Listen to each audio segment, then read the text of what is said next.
What's up, guys? This is Messenger of the Cross at Pulse Point Media. I'm just going to come to you today and talk about a couple things here that I think are important for many of us that are targeted individuals, that are stalked, harassed, followed. And we have had many years of experience in going through this, but I'm going to key in on the occupational effects of stalking. And this is a study that was done, as you can see on the screen, by Karen M. Abrams. And it's basically about a flight attendant who was stalked and couldn't go to her job because she always had to move around. She always had to leave employment, leave her residence, and flee for her life. And this is really uh, the clear evidence breakdown on how stalking, and especially when driven by the coercive type, the narcissistic and controlling perpetrator, can directly damage a person's employment, stability, and long-term economic security for many of us. All these things that I'm going to be saying today have surfaced really in many research results. But, how does the covert, malignant, narcissistic stalker or gang stalker disrupt employment? Even though many of these behaviors are associated with narcissistic abuse, and we can tie together the narcissistic abuser with the same tactics that many of us have complained about that we're going through being a targeted individual. So there's so much coercive control, guys, domination, manipulation, intimidation, and sabotage. And really, they're all well documented. So,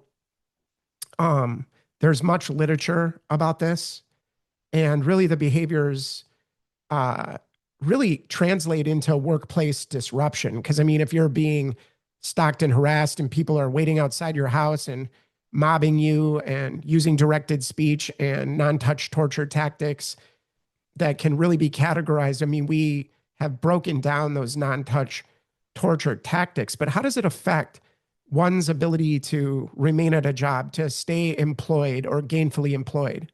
So for me, there was always, direct workplace sabotage. And then they'd turn around and call me mentally ill and crazy and unstable. That's what they love to do, guys. But there is so much coercive control, and our stalkers basically have frequented our place of employment, our workplace. And because they know, economic stability is the foundation of independence. And we all know that. And that's why they target our employment so heavily, whether it's blacklisting or, calling a workplace.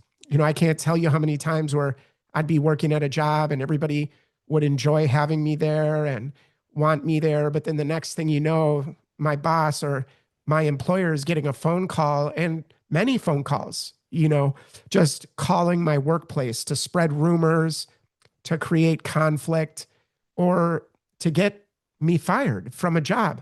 And then they want to turn around and pretend that I'm incompetent, I'm incapable, I'm mentally unstable, and can't hold down a job. But really, research shows that, a lot of perpetrators of these crimes against us, they use employment sabotage to interfere with job performance, job attendance, and really workplace relationships. Those are the things that they target and that they focus on. And how many of us have had our stalkers waiting for us when we leave our house outside the gate in red and white cars, and then following us to whether we go to a store or to our job. And then they just show up at our workplace to intimidate, to overtly surveil.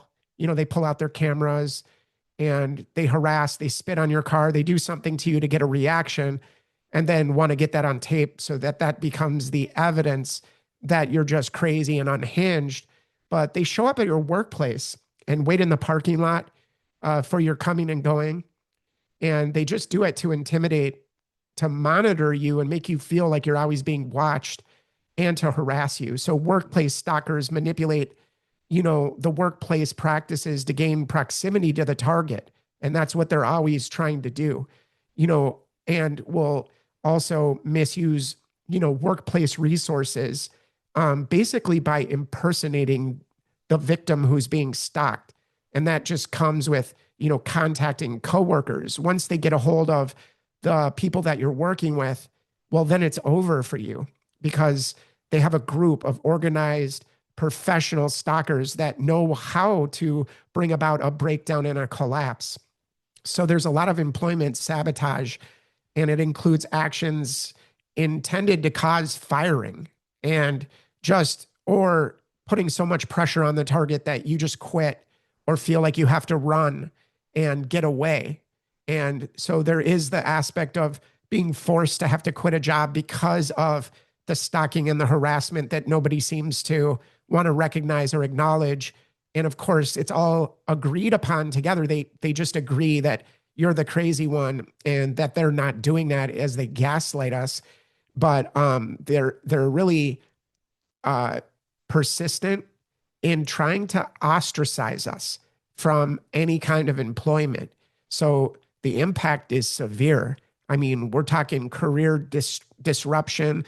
We're talking forced resignation. We're talking loss of professional reputation through the slander and smear campaigns because they want to get a hold of the people you're working with and then just make them afraid to work with you. This guy's under investigation. Hire at your own risk, basically, is what they do. And they get to our employers and they know where we're going to go, what we're going to do before we do it. And they are able to access all our online activity, whether it's sending a resume out, whether it's going to a job interview. They seem to get there before and muddy the waters and poison the well. So there's all this effect that we have suffered because of the stalking and the harassment. So there's all this reduced productivity, of course, due to the fear of being harassed and sabotaged. And of course, the whole goal of this is to create hypervigilance. They want you always on the edge. And really, they are trying their hardest to rob us of any kind of peace that we could have. But there is a lot of psychological manipulation that spills over into the workplace environment. So the covert narcissistic stalker will always, gaslight, monitor, isolate, and really seek to emotionally destabilize us. But because we follow God and because we pray and we have God as our resource, we are not moved by these things. But although the suffering continues, but these tactics really mirror coercive control. And research identifies this as a form of ongoing domination, that erodes autonomy, that erodes our functioning. So the impact is on employment. And there is difficulty concentrating, of course, increased sensitivity. And we sometimes feel like we can't even go into our job because the stalkers will be there coming and going with us no matter what time of the day we come and go. So there's anxiety that can happen. There's depression that can happen. There's PTSD symptoms that impair job performance. And, there's a lot of people experiencing this. And there's just so much forced job loss and, of course, repeated relocation. So, as a targeted individual, I've had to quit jobs, change jobs repeatedly, move to new cities or states. And it's not just leaving your job, but nearly 40% of stalking victims lost 5 or more days of work, in the work week because of the harassment and nothing being done about it. When you complain about it, everybody just agrees together that is a perpetrator of these kind of crimes that, you're just mental, you're just crazy, and you're just not seeing clearly.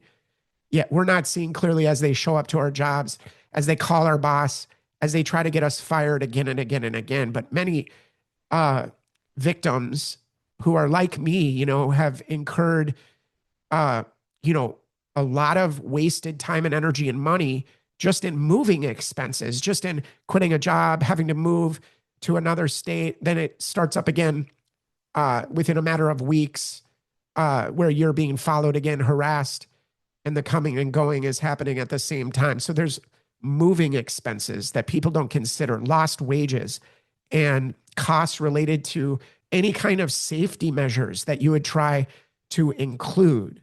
So I would say that 3 in 10 victims really accrue out of pocket costs such as moving, legal fees, and security measures that are uh, implemented that I've had to implement just to, be in this dance of 2 steps forward, 2 steps back, sabotage and undermining of all my productivity. But, research really confirms that many victims are forced to change their job entirely and have to, enter into a totally new career. And we have been on that cycle of, working for a couple months, and then they get to our job, they get to our employer, and then they turn our employer against us by saying the most slanderous, horrible things they could possibly say, all made up, in their fake dossiers that they put together with their fake authority that they have. But it's really, moving and having to be forced to change your job entirely due to workplace harassment and safety concerns. But I would say that a narcissistic or coercive stalker always is going to try to escalate when the victim tries to regain independence. That's the main battle. And like I said, it is 2 steps forward, 2 steps back. Each move you make to better your life and to gain that autonomy and independence is attacked, and those resources are attacked. So it's natural to think that employment becomes a target because it represents financial autonomy and choices and really social support. And for many people, it's their identity and their self-worth. I mean, and this is a place the perpetrator has a hard time controlling. That's why they attack it so hard and so often. But there is so much workplace infiltration and manipulation. These stalkers attempt to infiltrate the victim's workplace, either socially or physically. And there's a lot of research findings, but workplace stalkers manipulate workplace systems to maintain access to the victim. And that includes exploiting workplace routines, coworkers, and just the physical proximity that they can have to you. So they show up in the parking lot waiting for you to leave at night and, will create the hostility around you when you go to your car. And, they never get in trouble. They never suffer the consequences because it is an agreed upon way of social control in damaging many of us. But, coercive controllers really use economic control and resource deprivation to trap their victims. And don't we know this? I mean, all of us, if we were just left alone and could just function on our own, we could produce anything. I mean, God has blessed us in so many ways for many of us, but these resources are always being competed over, and the stalkers are there to be a gatekeeper, to stop, destroy, sabotage, undermine, and really trap us under their control so that they can only push for bad reactions, because that somehow makes them feel superior and better than everybody else when they can get a breakdown and they just feel so superior and powerful. But there's a lot of economic control that people don't realize who are being stalked. When you go to try to tell friends or family, they just end up participating in the abuse and thinking you're crazy because you're saying to them, my property's being damaged. People are coming and going at the same time as me, no matter what time of the day I come and go. And they just look at you like, why would you be so important? But really, I go back to the funding and how much, these laws that have been passed, like NDAA, the Patriot Act, they just use proactive policing or profile policing and label you with no due process, and then begin to systematically destroy you in the name of keeping things safe, right? Keeping the community safe, keeping your other coworkers safe. So there's really a loss of professional safety. And there's always a fear of the people around the target, are always, you're worried about, coworkers being manipulated and approached. And there is this inability to maintain the boundaries And that's what these stalkers want. They want to break down your boundaries and infiltrate and get close to you so that they can torment you and continue to push for a breakdown and a collapse in which you're supposed to give a bad reaction to that. You're supposed to react bad, and then they can say, see, and that just becomes the evidence, I guess, for their surveillance and harassment. But there is this increased likelihood of quitting to escape the harassment, quitting your job to get away. But there's so much economic devastation and long-term instability. Stalking like this has measurable effects, long-term economic consequences. I mean, there's so much research that shows, stalking victims face higher rates of workplace harassment, lower productivity and lost wages, and many victims incur over thousands of dollars in direct costs. I mean, due to the stalking related disruptions that are caused, where there's a crisis that they manufacture in the target's life.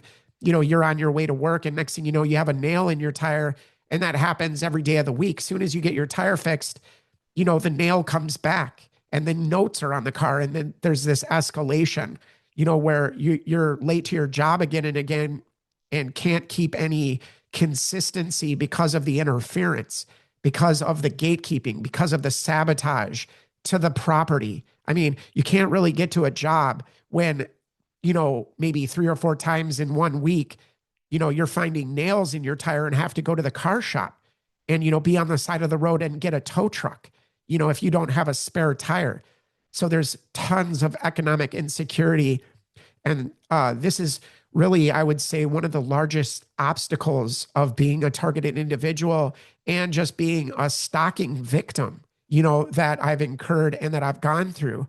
But for real victims of narcissistic, coercive abuse and hidden abuse, because that's what they do. They hide the abuse in an agreed upon way and in a coordinated way. But this is just, this economic destabilization. It's not really just one side effect. I mean, it's a deliberate strategy to maintain control. And of course, that's not to speak of all the mental health effects that undermine employment in the long run. Stalking victims, especially those experiencing this kind of coercive control, they really show elevated rates of depression, anxiety, PTSD, and really cognitive impairment and difficulty focusing, memory issues because of the trauma and the abuse and not being able to get it to stop. So there's a lot of evidence where, work losses were strongly associated with the current mental health symptoms, including PTSD from the torture and the harassment that's being done. And those symptoms, directly impair job performance, job attendance, ability to maintain professional relationships, and really confidence in seeking another job, another way to earn money and to sustain your life. And they know it, and they want you, going from one job to the next, to the next, to the next, and never being able to get rooted, never being able to get planted, so that you can start taking that money that you're spending on their destruction to survive them and really using it to develop and grow. But there's so many institutional blind spots, and just how employment and law, the law often fails victims of this coercive control and participate in it. The workplace coercive control is frequently mislabeled as bullying or relationship issues and blamed on the target, resulting in really no meaningful protection. There is no protection. So the only protection I've found is prayer and really calling out to God. But victims are usually left unprotected and broke, and employers, dismiss the complaints and think of it as sensational. And of course, many people are approached and bribed or threatened to go along with the stalking and seeking to exploit the victim. And so these gaps continue the harassment and allow us to suffer even more. People don't think about all the different ways in which we have suffered as targeted individuals. But, like I said, victims of this end up moving or leaving jobs repeatedly, like I have. And it's based on research. You can look, there's repeated job loss and relocation that is being forced on us. And why? Why would you do that? Well, because of safety concerns, uh, because employer inaction when we complain about it, or we go to law enforcement and complain about it. Usually it's because they're participating in it as one of the many institutions that participate in this kind of destruction and hiding the abuse and doing all these gaslighting tactics to make you hurt yourself and others. But there's ongoing harassment, and harassment is done in plain sight because many of the tactics, when you complain about it, seem common and ordinary to the casual observer. But this is all about economic sabotage. And then there's this fear of the escalation that's done if you secure a job, if you are able to make money and to support yourself. So there's just really for all of us, just this loss of workplace trust because nobody wants to stand up for us. Nobody wants to put their foot down and say, hey, can you, maybe call the police for this red and white car sitting next to me every day? I don't know who they are. They keep trying to engage me. They keep trying to get my attention in my coming and going from the building to the car. But nobody seems to see that. Nobody seems to understand the most basic and common things. And it's usually because that employer and the coworkers end up participating in the stalking and harassment and get paid. But let me tell you guys, I mean, there is so much psychological exhaustion that is caused by just this one thing. And it's not a personal failure. That's what I want to tell the victims of this out there that are targeted individuals and go through all these tactics of abuse and control. There's really predictable outcomes of being under sustained coercive control and stalking. And there's these key studies where research sources used in this to really break down, workplace harassment, like Logan and Showwater in 2023. It really had to do with, work harassment, resource loss, and mental health impacts among stalking victims. Then there's the Institute for Women's Policy Research, and they did this study about economic impacts of stalking, job loss, and financial burden. And then Sheridan, North, and Scott in 2019 did a study about workplace stalking patterns and the consequences of it. And then we have IWPR briefing on the economic insecurity and job disruption among stalking victims. And then we see workplaces respond. Another study, employment sabotage as a tactic of direct coercive control. And there's STACK in 2026. So employment law blind spots according to this coercive control that was researched and studied. So there is also one final study that I can share by AIFS, where they review this coercive control and the impacts of the coercive control. So there's many tactics used to damage someone's employment, and there is direct workplace interference, reputation and social sabotage, psychological destabilization that spills into your job, economic control and resource deprivation, which also makes you depend on the abusers. And they want you to come to them and say, please stop. I'll shut up. I won't speak the truth. Save me. Because, our stalkers have this one thing in common. They are delusional and they want to be the savior. They want to be the hero. They want to be superior, and they're willing to sacrifice us and our many resources in a collapse control long game where they go after and disrupt our mobility and have this constant job disruption, so that's the bottom line. So as I was saying, guys, there is very specific tactics that we've all been victims of that the perps will use against us for many years. I mean, I'm talking for 25 years. And there's a lot of documented effects that targeted individuals complain about. But this direct workplace interference is, I would say, the number one thing that they've tried to go after with me. And there are many measurable tactics that can be seen. I mean, calling the workplace, you know, and it's really used to spread rumors. I can't tell you how many rumors and how much the slander and smear campaign has directly got me fired. And you're just sitting at your job and they love you the day before, and then these things take place, and the next thing you know, you're being called into the HR. We just have to let you go, but we can't tell you why. I've asked it probably like 20, 30 jobs, where this happens and you start working for about a month, and then next thing you know, you're being let go for no cause, no reason. And they like to take you up and then make you crash. It's all about taking you up and, hey, John, we're going to offer you a new position here because we're so thankful that you're here and we're so proud of how much your work ethic has really shown. And you've been a shining light at this company, and we're really happy to have you on board. And we're going to create this new position for you.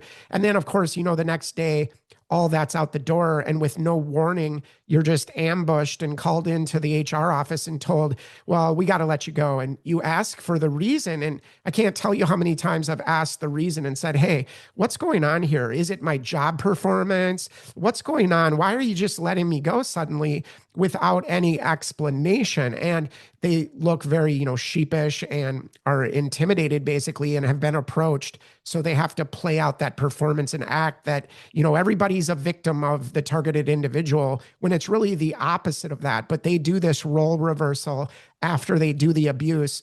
And then they're suddenly the victim of the very thing that, you're complaining about, as we all well know. But they spread rumors all the time, calling your job and calling your job over and over and over. They make false complaints against you and get other people within the workplace to do that to you. And they get benefits and rewards and promotions and everything else. It's a competition game. It really is, of win and lose at any cost, at any expense. So they make false complaints against you and say you did things that you didn't. And people will, damage things at your workplace and then turn around and scapegoat you and say that you're actually the one that did it when you have nothing to do with it. You don't even know what's going on besides these tactics of abuse and control. But, it's always about pretending to be the quote unquote concerned employee or the concerned citizen and just accusing the target, who's the real target, of misconduct.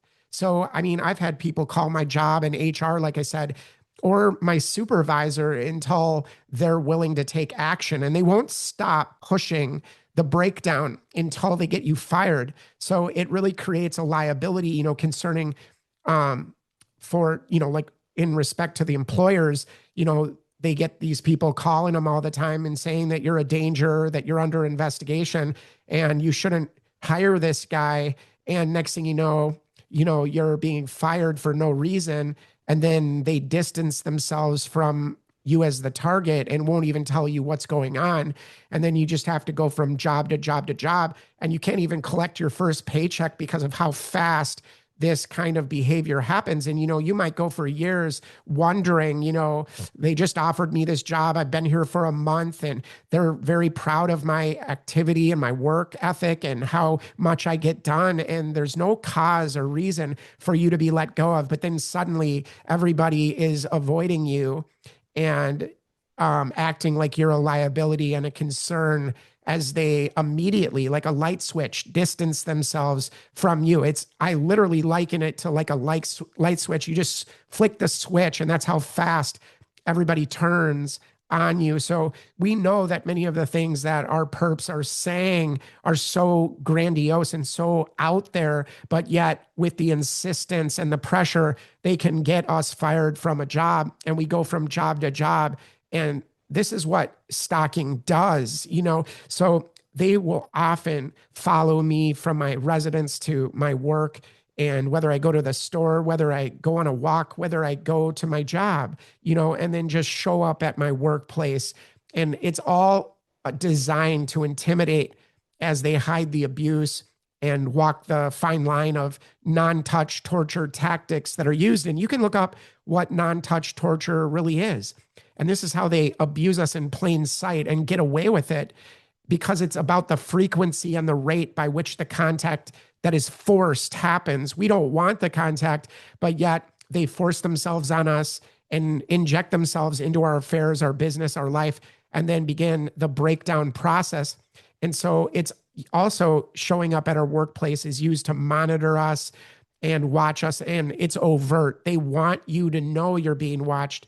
And of course, they love to create scenes. Like when you go in a store and you park your car and then red and white cars surround you. And then, they won't get out of their car until you get out of your car. As soon as you do, they're trailing behind you in the store to create a scene, acting like a victim of us when we've done nothing. And we don't even know these people, but they just surround us and mob us in the store and pretend like we've done something to them to get us wrapped up. So they're always about creating these scenes of victimhood to further the justification for surveillance on our innocence, really, because we've never done anything wrong. We're not breaking the law. We're living according to what, our Christianity is really, at least for me, that's what I'm living to. I'm living to Christ, to follow the Lord Jesus. You might live to something else, but it doesn't, mean that, you deserve this. I don't think anybody deserves to suffer these things, even if you're a criminal. Like, this is torture. This is every day, and it is completely consuming. And of course, the long game is to get you isolated, get you alone, and then to kill you. Because that's what happens when you can't feed yourself, when you can't live in a home and take care of yourself or meet any of your needs, because we've got these people interfering and interjecting themselves as the gatekeeper to stop, block, get in the way, and slow you down so that you miss opportunities and everything else under the sun. But it's all about doing the hidden abuse to make you appear unstable, because when you react to it, then they point the finger and play the victim. When I'm followed in stores and I got somebody following me around, reaching for items at the same time as me and breathing down my neck and trying to push for a reaction. Well, as soon as I give that reaction, then it's, see, this guy's crazy, and they raise their voice and put their hands up in the air and flail them around and act like they've been hit or struck by you. And it's just ridiculous. I'm like, you're on camera, buddy. Like, do you understand that everything is being filmed and you're just like, behaving like a Karen and like a fool? You know what I mean? Because it's just ridiculous, the types of tactics. This victim performance is always played, whether it's in the neighborhood that you live or when you go to the store or go to your job. Everybody suddenly plays out this victim performance because they're being told you're dangerous, you're crazy, you're violent, and all these different things that really there isn't evidence for, but they will just, piggyback on the bad reactions that you have to the sudden collapse of everything in your life. And as they continue to create the crisis after crisis after crisis and break you down and whittle you down till you're alone and isolated, and then they get you in your home and hit you with directed energy weapons, which has been done to me.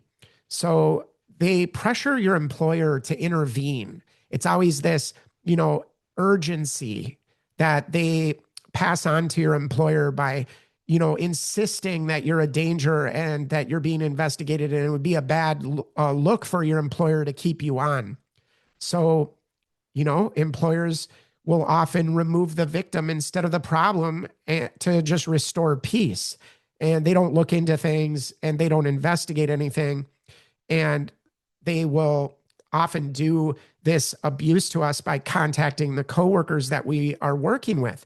They get into our phones, they get into our internet, our network, and monitor everything that we're doing. So they know when you're going to apply for a job. They know what your schedule is. And the whole point is that they try to reduce you down in order to be easier managed so that you're not going all over the place, so there's no surprises, and they can just eliminate you and torture you without any objection. You know what I mean? So when they contacted my employers over the years, they would spread rumors, turn colleagues against me, just to create this social isolation. because they're doing it with everyone in your life. And they just want to plant seeds of doubt um, about the target's professionalism, that it really, destroys the target's internal support network. So there's a lot of times where I've been in a job and people will leave the job and the perps will even, start to work at the same job as me. And infiltrating the workplace is a common tactic that I've experienced over the years. And it really is done to befriend those who surround the target and then to turn them on you and get them to participate in the abuse. And, like getting hired at the same place. How many of us have gone through this experience where the stalkers that are following us, coming and going with us, no matter where we are on any side of town, we just are crossing paths with these people unwillingly, but yet now all of a sudden we see that same person, getting hired at the same place of employment that we're at. So, and this is done with neighbors too, where they move in next to the target, like they have done with me. And then the abuse continues and the harassment continues, whether it's the noise campaigns or whether it's just mirroring and mimicking your activity. But using third parties is often done to monitor the target, and especially at your workplace.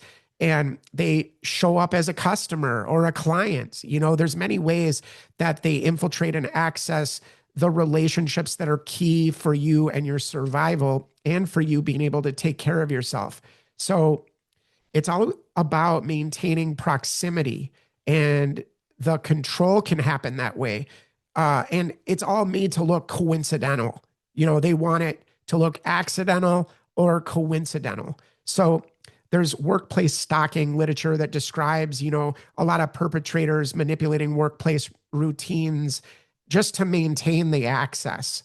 And how many times, like I said, have they sabotaged my transportation?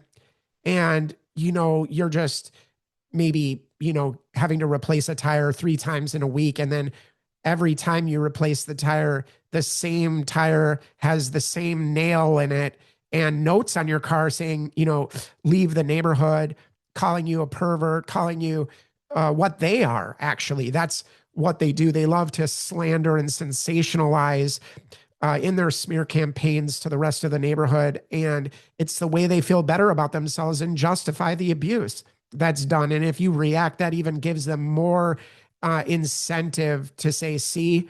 So, but they can't look at themselves. They can't, take a look at what they're doing in their provoking, in their pushing for a breakdown, in their abuse of all our property and everything else that they're doing. They never want to acknowledge that. But, they interfere with my car over and over and over, whether it's keying my car or putting nails in the tire or, notes on the car, or even getting into the car when it's locked. And, you get into the car and next thing you know, there's a note on the passenger seat or an item left by these corrupt, evil stalkers that have no conscience or remorse and do not care about human life whatsoever. And it just all causes you to be late, late to your job, late to showing up to meetings. And they will often just attack and sabotage your transportation and schedule.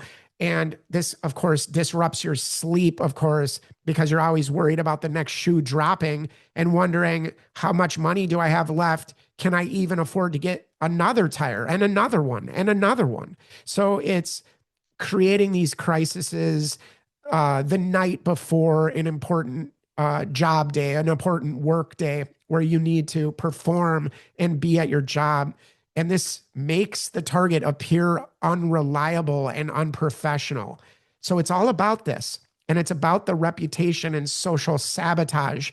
And it doesn't matter if it's just at your work or in your neighborhood or on foot or in the groups you try to become a part of to better yourself, whether you try to go to school or not. There they are competing over, your standing and over your autonomy and independence. And that's always going to be what's under attack, guys. So this covert narcissistic type, because that's what all my stalkers are. They're covert malignant sadists that enjoy and smirk and get pleasure from the damage that they're causing in a competition game of win-lose. They make themselves feel just great and try to get the bad reaction to fuel the fantasy that they're a hero and that they're a savior at our expense, of course. But there's always going to be this social sabotage and reputational sabotage done with plausible deniability. And the social manipulation is endless. And we have touched upon, the smear campaigns and all done to undermine your credibility continually. And it never ends. It's always you parallel and them parallel to you competing in this way to win and make you lose. But they often will desire to paint me as unstable, dramatic, or problematic. That's what they do in my neighborhood, or whether I go to a store, or whether I'm trying to build new friendships, or whether I'm trying to get new employment. It's always about, making you appear problematic and too much of a burden to keep on the payroll, and just unstable and dramatic. Just, you're just overly sensitive. You're just overly dramatic, but they preemptively discredit, any future complaints by the way they do this abuse. Because when you complain about it, it's designed to make you look crazy because of the sensitizing and because of the color sensitizing and all the different tactics that they use to abuse in plain sight.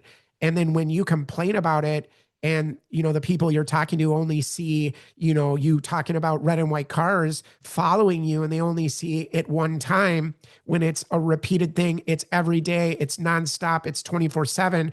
But, nobody wants to get involved enough, usually because they're participating in the abuse. But that's what I've found, at least. But nobody wants to acknowledge your complaints as valid because of the way they craft the abuse and the tactics and the techniques that they use to overtly harass and surveil you. So it really is about destroying the target's professional reputation. And before you even arrive, I can't tell you how many times where they saw me send off a resume and got to the person I was trying to interview with before I even got there. And of course, they use the directed speech in the interview to let you know we've gotten to this guy, and they're not going to hire you. So there's all kinds of anonymous reports over the years that I have recorded and documented, where they call my job and make reports and tip-offs to the HR, just all false allegations, claims of drug use, constantly, or theft, or just total misconduct on your part. This is what avenues they will take to discredit you and to get your employer to just abandon you. And it creates a paper trail that follows the target, in other words. And this is the whole goal, just incident reports nonstop, just so that can be referred to for, the slander and smear campaigns, as they, will use a lot of social triangulation. It's all about turning coworkers against the target, creating an alliance with them and against you, and making the target appear as the source of any conflict or breakdown that happens. So it's all about isolating you and removing your social life completely, and making it easier to remove you from that social life is the goal. So it's all about, further tactics that I've experienced, like digital impersonation, fake emails where your computer's hijacked or your phone is hijacked, and they text people with your number and try to make you look like a pervert or make you look crazy and unstable. It's all about the up, down, back, forth, intermittent reinforcement.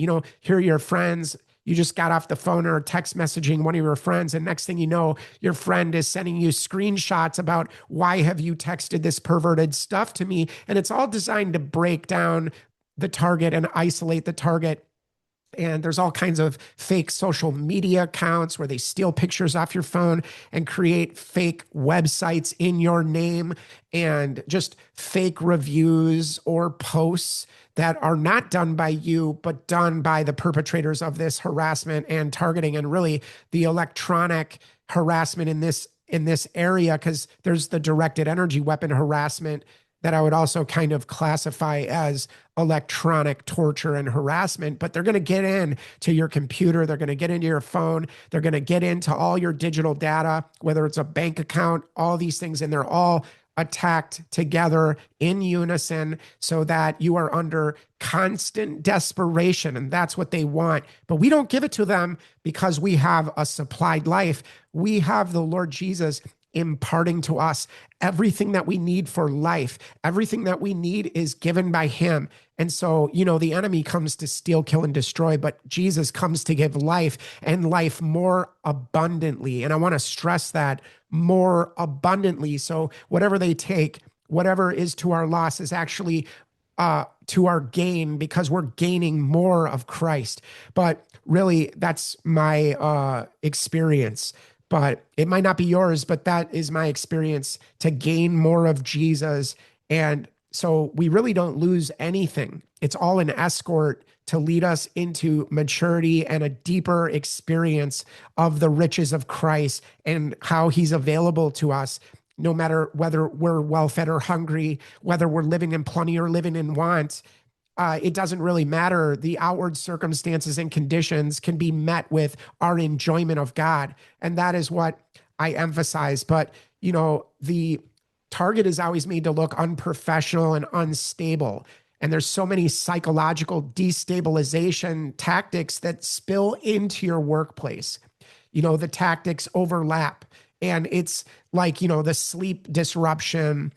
I can't tell you how many months and even years that I've gone with little sleep, disturbed and tortured every night, where my hands, the palms of my hands, the bottoms of my feet, the sensitive parts of my body are zapped. And it feels like, electricity, like a shock, you know what I mean? So they shock us and shock us awake again and again, and burn our hands, burn our feet, the bottoms of our feet, to wake us up, and then electrocute you. And that's what they do with the EMF broadcast system, and, the remote neural monitoring that's done, and the microwave pulse energy, where they fry your skin and burn you in your own house. But it's all to reduce cognitive function, and the sleep deprivation is part of that torture. And as they, for a year, I was peeing blood because it wasn't a bladder infection. It wasn't any of those things. And I would get tested and all these things. And then you come to find out it's just a result of the microwave pulse energy and the torture, whether it's pins and needles on your skin. And then next thing you know, your nipples are being zapped.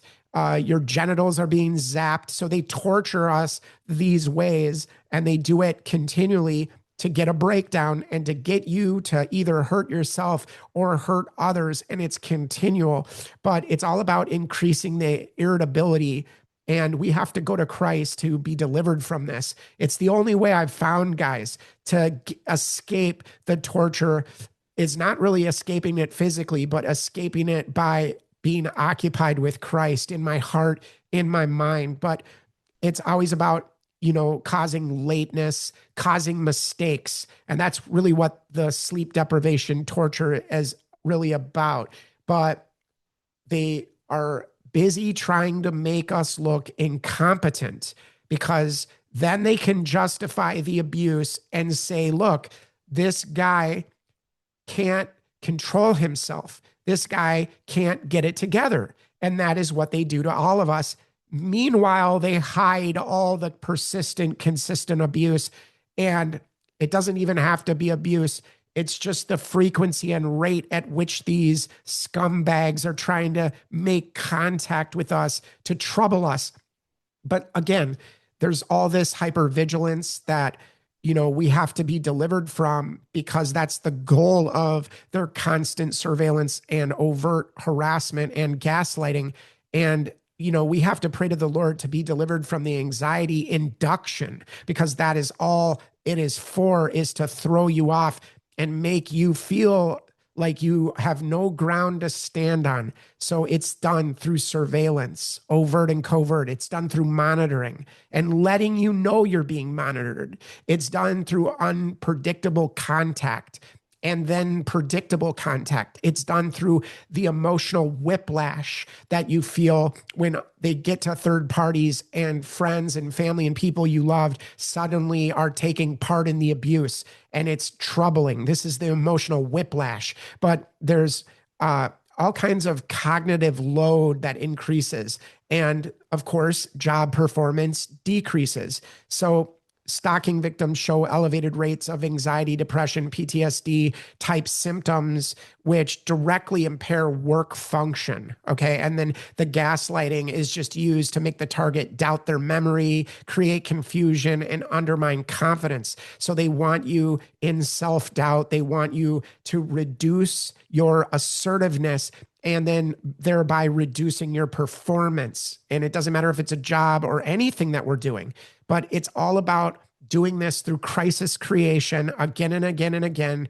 And the examples are the sudden emergencies and the ambush and the surprise that they bring on us again and again and again in the breakdown, the sudden accusations, the emotional blow-ups that happen against us, the hostility that's created around us, whether we're walking or going to the store or going to our job.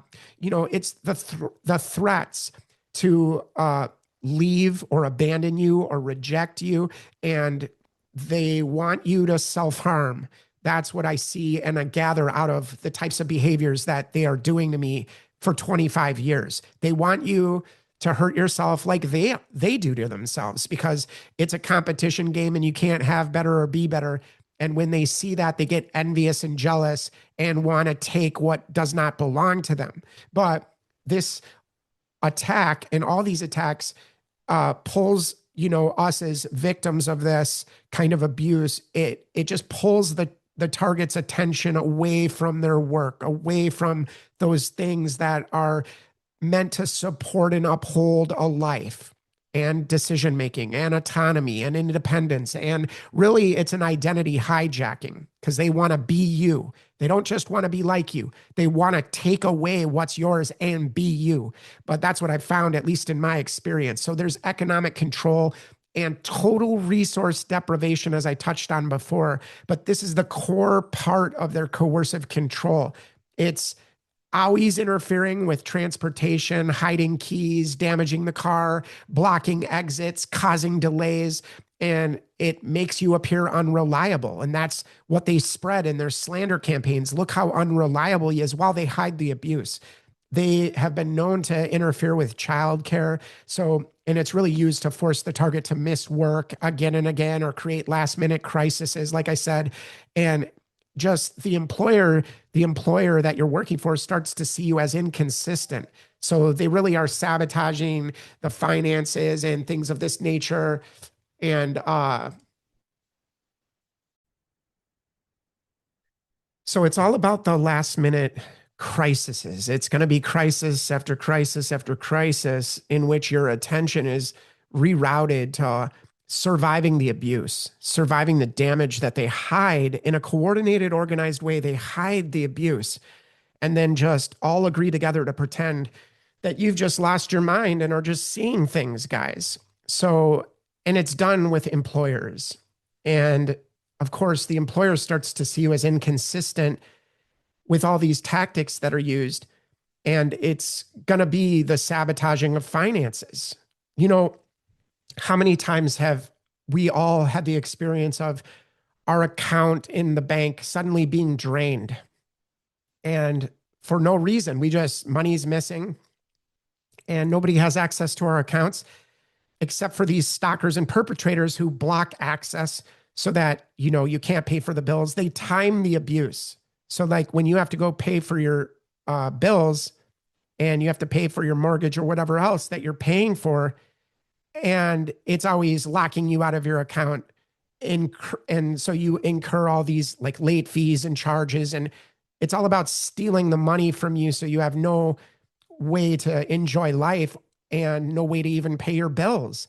And they time the abuse with this. So it's all about draining accounts, preventing access to your own money and hard work and labor, and then creating many, many unexpected situations that involve stealing your money away. And it's crisis after crisis. So really, guys, this is what has been done to me so often, this economic instability, whether it's damage to property, my car, or damage to where I'm living, and sudden breakdowns, whether the neighbors suddenly make a complaint and then now you're wrapped up in paying for, water damage that they did to themselves, and you're wrapped up in all that drama and have to, take your attention away from what you're doing to develop, what you're doing to live a life. And then it's redirected to solving and surviving these problems. And it's one crisis after the next in this game theory.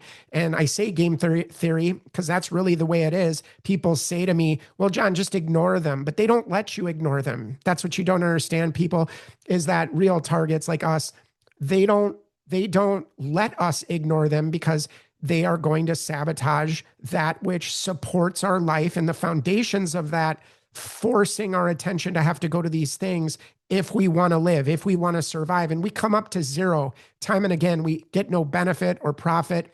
We just come up to zero in this dance of 2 steps forward that we take as targeted individuals, and then 2 steps back through their sabotage, undermining, and abuse and control and damage to property. So there's this economic instability and there's this job instability. And how many times have I thought to myself, and you guys probably have too, but just like they're preventing our advancement, whether it's at work or our development in any area. And it's all artificial scarcity that's created by their abuse. So they block promotions at our work, interfere with training that we could get, that we need, or just create distractions, like I said, during key opportunities as they time the abuse and distract us, having to fight for our lives rather than pay attention to what we need to pay attention to. It's all about hijacking the control in your life and hijacking the decision-making that you have that's available to you. They want to remove that totally. And so all that you have is wasted in a zero-sum win game. So it's all about keeping you dependent. And this is what Jesus can set us free from and break us free from through prayer. But there's all this forced mobility and chronic job disruption. And that's one of the most documented outcomes of stalking that I could find on the internet, when I looked at the economic effects of being stalked and how it affects our employment. And it's all about getting you to quit. They want you to give up. They want you to quit. And that's what the torture is about: getting a bad reaction, getting you to blow up so that they can justify eliminating you. And really, they force me to quit job after job after job because of the harassment and the damage and the trouble that they'd create through their harassment, through their slander campaigns and fear, and just pressuring my employer and trying to bring about a breakdown for social isolation. And they love that. They love when you're alone and you have nobody to turn to and you're squirming, just trying to survive, and they get off on it. They get pleasure from seeing you have nowhere to run, no one to turn to, nowhere to go to get any relief. And so stalking victims like me are forced to change jobs entirely and change careers and move from state to state, even though that hasn't solved anything. But that is part of the wasted time and energy and money that's through this process of gang stalking and harassment. And family and friends are on board with it. And they just have a story to tell. They have a narrative to tell. And it's all about their ego being so big and so grandiose that the only thing our family members live for is just to be a hero and a savior in the name of keeping things safe. They are abusing us, torturing us, and participating in basically the death by 1,000 cuts. Because eventually, their goal is to get us to the point where we hurt ourselves or hurt others. And that is the whole point behind the harassment and the non-touch torture tactics. It's forcing relocation, whether it's your home or your job. But in this case, with a job, it's all about disrupting the stability and resetting the target's support network again and again and again. And I can't tell you, it's been done to me at least 100 times, in the last couple of years, just literally, I'm not just talking about jobs here, but I mean, in every way, whether it's, a home or a neighborhood or a social group or a friendship group, a support network where I've had to uproot everything and start from scratch again, start from zero again. And it takes a lot of energy and effort to build that network and to be able to trust people and vice versa. And, they're always in the process of resetting that. And that's what I mean about this dance that they force us into of 2 steps forward, 2 steps back. Merry-go-round dance unto explosiveness. That's what they want. And we don't give it to them. And we never will give it to them because we know that that's what they want. And that's all they do is try to pressure us to keep our attention on them rather than on God. And so they're going to try to keep us in survival mode. And, think about all the moving costs that you've spent in the last couple of years, the lost wages, and really the long-term career disruption, because when you could have been taking that money and using it to better yourself, you had to use it to pay for 100 tires. You had to use it to fix the dents and the scratches on your car. You had to use it, to survive the breakdown that they keep causing. And they just go around saying you did it to yourself. That's how they respond to your complaints about it in an organized, coordinated way. So it's creating this pattern of instability that I'm addressing today and just bringing up and talking about with you guys because it's very important.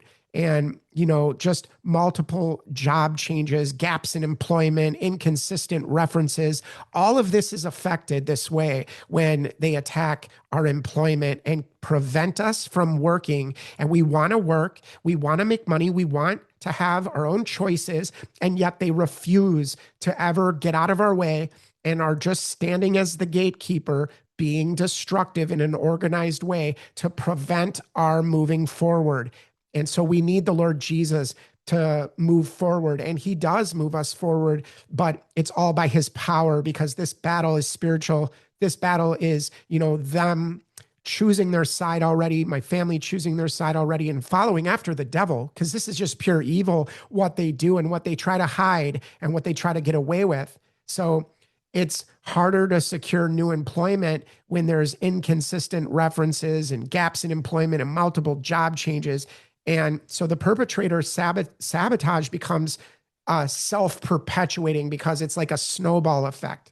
So these tactics work really because workplaces prioritize peace over justice and often misunderstand this coercive abuse and control and never look into anything.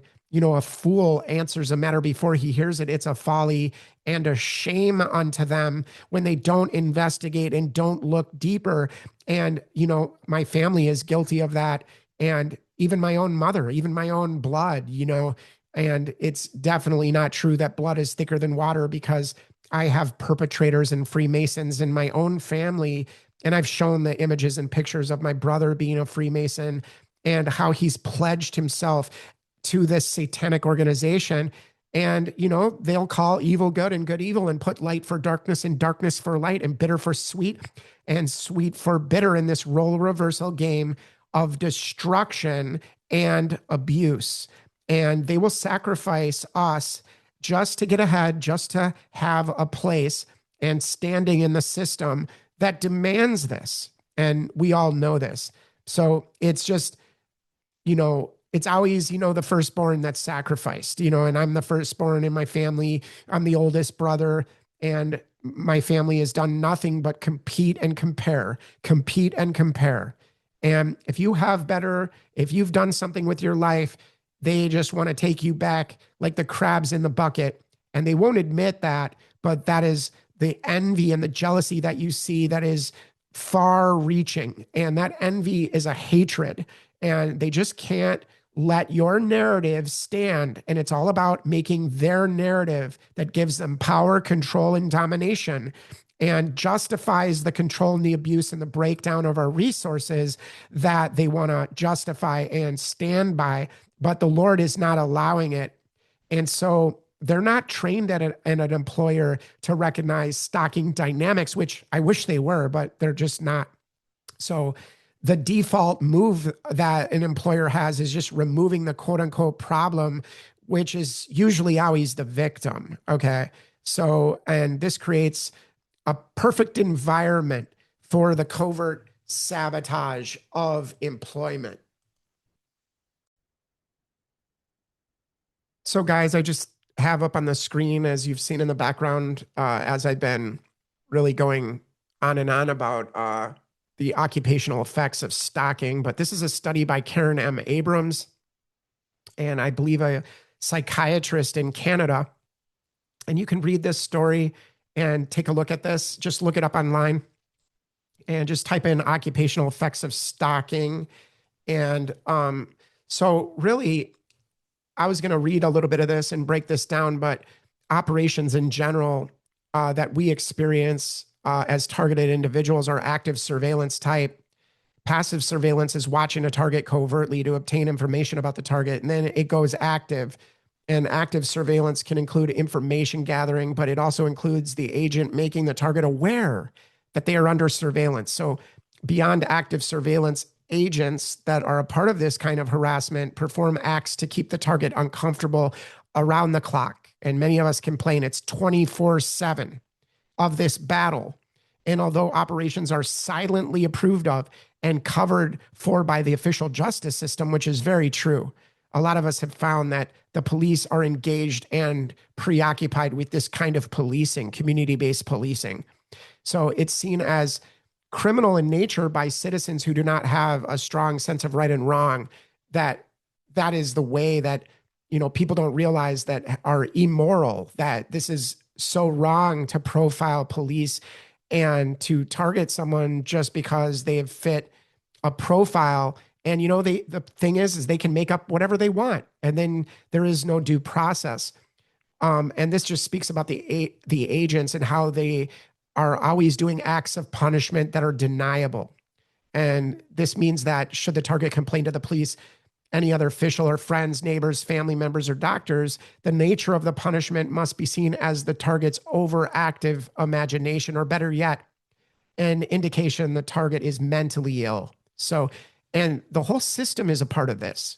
And they have worked to recruit, everyone involved. Every part of this system is involved under the terror laws of profile policing, and then carrying out the punishment and elimination of, people that they have deemed a danger and a threat to the community, which is just a lie that they use to get away with abusing innocent people and justifying it and getting the support and the money for carrying out these acts of punishment. And they are done almost anyone that it says almost anyone the target complains to will deny a crime that has been committed against the target, that it's even taken place. And this is just about, the training of the perps and how they're trained basically, and how they have a lot of technology. But surveillance is the foundation of all these operations, and both community-based agents, visual surveillance and advanced electronic surveillance are used, which we've all found that out. And so this is just some explanation about, how the surveillance is done in watching for the target in the community, and, watching them at all times. And I do mean at all times, even while you're home and and asleep, the torture is still going on.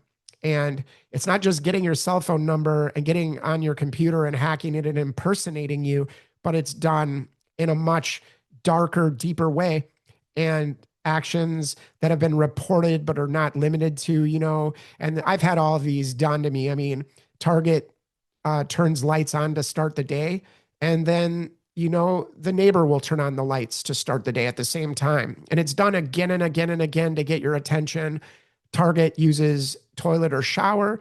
Then, the neighbor is flushing the toilet and using the shower at the same time. No matter what time of the day you do it, Target exits the residence, and then they exit the residence. It's a mirroring, it's a mimicking. Target drives away, and then they drive away and wait for you to leave. Target arrives at work, or Target shops or visits any other establishment and location, then they mirror and they follow and they mimic the target's behavior. Target arrives home. then they arrive home at the same time parallel to you. Target eats a meal, then they're eating a meal at home or a restaurant. Target engages in sexual activity, it says, and it's like, then next thing you know, you'll be hearing your neighbors going crazy. You know what I mean? It's all designed to let you know you're under surveillance. And this is a big part of my targeting. The mimicking, the mirroring, and the copying me really gives them probable or plausible deniability. And it's all hours of the day and night. So these are just observations that people have complained about. And really, it's the same, but all these surveillance activities are done to targeted individuals like myself. And really, it's nonstop. So there's all these punishment actions, and it depends on the surveillance and all that they gather about you. But intercepts are done. I've complained about this many days, where community-based perps and agents will appear to just coincidentally cross paths on foot with the target or driving, or when you go to the store. And once you've been sensitized to the point of realizing that you're under surveillance and punishment, you start to recognize and see how orchestrated, how coordinated it is.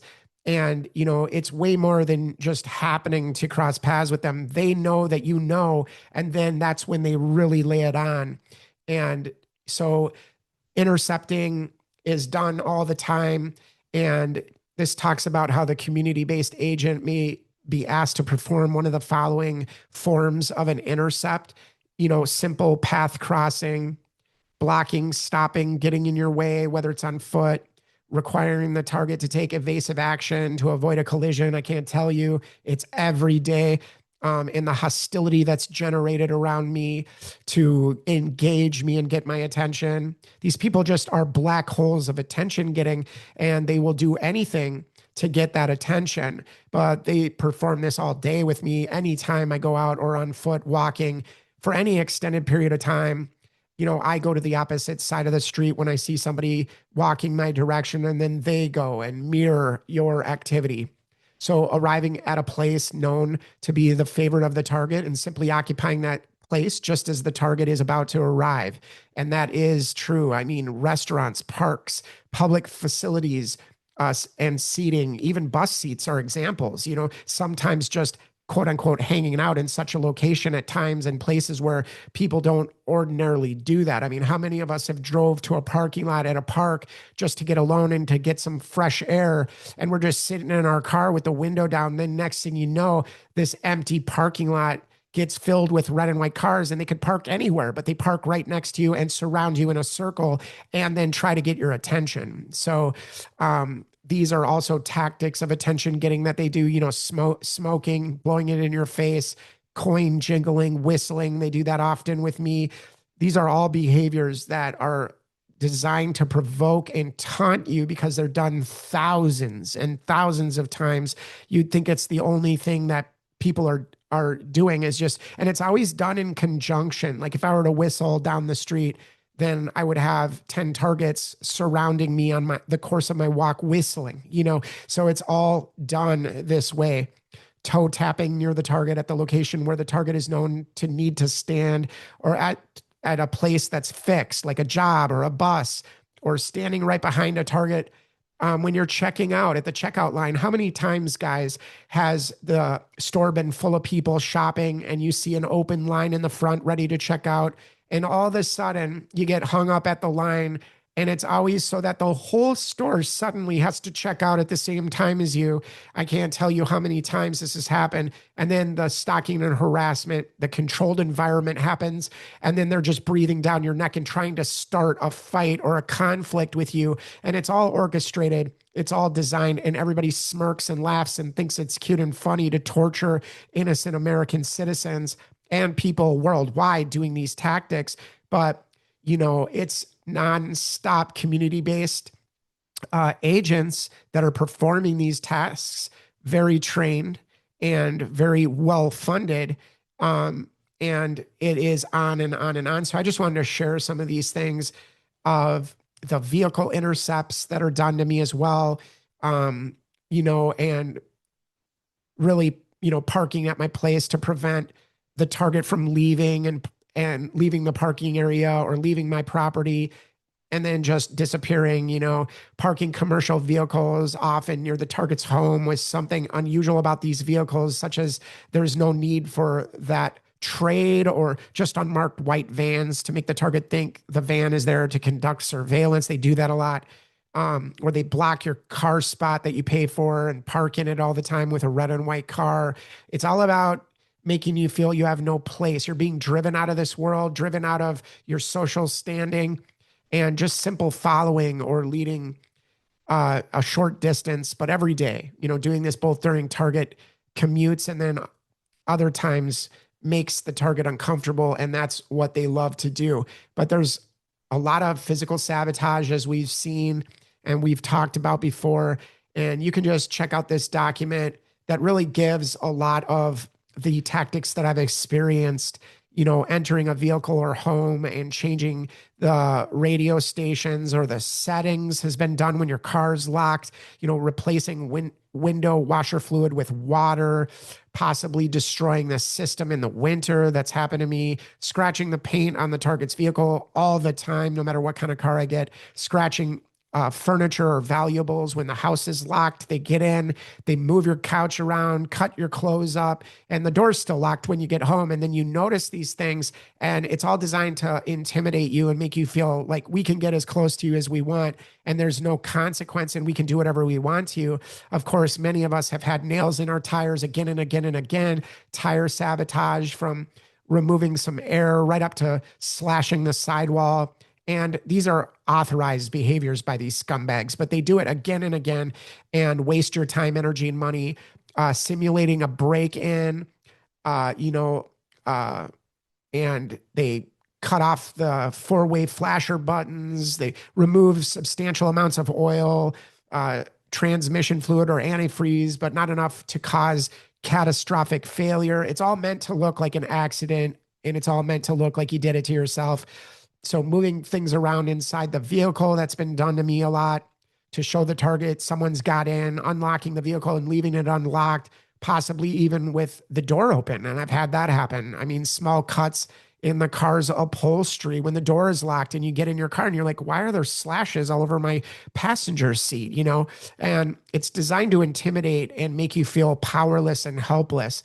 So unlocking the target's front or back door and leaving it ajar when you get home while the target's away, and at midnight or, late at night, you've locked the door, you've given the deadbolt lock and everything else, and yet the door is cracked open in the morning and nobody's at your home, and they just get in when you're sleeping and do this to let you know we can come as close as we want to you. So I've had this as well done, moving furniture or carpets around fairly frequently to show that the target, someone has been in their home stealing low value items, especially items like scissors, which can be easily misplaced. So when you complain about it, you look crazy, but then they appear, back and are replaced in an obvious place. You left them on the counter and they disappear. And then a week later, they appear in that same spot and nobody has been in your house and you're not living with anybody. And then this happens to intimidate. So they return the missing item, often in a place the target's checked. Like I said, they steal important papers, especially those that will cost money to replace, stealing irreplaceable photographs. These are all tactics that I've experienced. While target is at work, remove mail from their mailbox and toss it all over the yard and all around, dump garbage in your yard repeatedly, making the wall pictures crooked in your home when you get home to let you know we can get to you whenever we want. Setting clocks to the wrong time, all these little things that if the target starts complaining about, it makes the target look crazy. Okay. And they know what they're doing. They want you to do that. They want you to call the police. They want you to complain about it. Repeating, dumping consumable supplies, to make the target think they're no longer capable of managing their supplies well, so that you'll get home to a house locked and have coffee spilt all over the floor with the coffee pot, dumped all over the floor and broken glass. And you're wondering, how did the coffee pot get from the back side of the wall plugged in all the way to the floor in the kitchen? And did it just walk off the shelf by itself? Just they've done this to me a lot where they start small rips in my clothing with slits, like with a razor blade, which are widened on repeated visits. Yes, they have repeated crotches cut out of the target's underwear. Yes, or stealing uh, swimsuits and other clothing items, replacing clothing with similar items, yes, or different size items, which are too small for the target, like for children, what Target does not have. So they do this all the time. I mean, ironing inside button flags over, making the shirt or top, making the buttoning of the shirt difficult. So they're always trying to ruin clothes, ruin your items, uh, carefully working the tip of a knife through seams in any air mattress or cushion, how many times, including replacements. And they want you constantly spending your money. This is a way they can, hide the abuse and do these miscellaneous things like breaking zippers in clothings and in bags and, shoving a knife through the soles of your waterproof boots, been done to me, you know, uh, and this is part of what I was talking about today, but at work, replacing current copies of computer files with an older copy. And this can get serious if, you're working on computer files and stuff like that. And then next thing you know, you're being blamed for it. But the coworkers participating and hiding the abuse and doing this kind of crazy making. So I just wanted to show there's all this sabotaging the target's reputation, business contacts, supervisors, coworkers, casual social contacts, such as clubs a target may be a member of or a group of that, you frequent a bar and the target is a patron of the bar and everybody is approached by the perps. And next thing you know, you're not welcome back there for no reason, and it's on and on and on. So, the target is constantly having to deal with landlord tenant issues because of the perps and the slander and smear campaign through the target's neighbors, through the target's landlord, and also tradesmen who are likely, to service the target's home, car, business. These people are often co-opted. So it's got that plausible deniability when you complain about it. Hey, they're just over there to fix something in your house. And I can't tell you how many bus drivers have been a part of this gang stalking, perpetrating me before I had a car. They would always just seem to not show up and you'd be standing out in the cold, waiting and waiting and waiting and be late to everything. I mean, it's timed abuse and people wouldn't even believe how organized and how timed it is. So there's much discrediting of the target and it goes on and on. I just wanted to share some of these. And of course, trade related punishment and utility crews or people that are there to fix your house, causing the noise campaigns. They're not invited. You're not told that they're going to be there. They just show up and start the harassment and it's on and on. So that's, telephone and cable technicians, food delivery places where they spit in your food. They do all kinds of things like that. And they just target your home so that you are evicted or kicked out of having a home. That's the goal. And the noise campaigns are always done, whether it's the leaf blowers, the banging and looking into your windows on ladders. It goes on and on. So I just wanted to cover some of these things, guys. And, it's just, this is a document that I was reading online and it has to do with, and I don't believe this is the real manual, but this is just an example of different methods used and that have been used in the past by FBI, COINTELPRO, Operation Gladio, covert community recruits, and stay behind armies. We're talking proxy armies. If you remember, Obama called for the civilian national security force just as strong and just as well funded. So this is basically, I wouldn't call it their instruction manual, but it's basically an instruction manual on what community-based agents are trained to do and the tactics that they are trained to do. So I just wanted to say that, guys, and I hope this helps. Love you guys. God bless.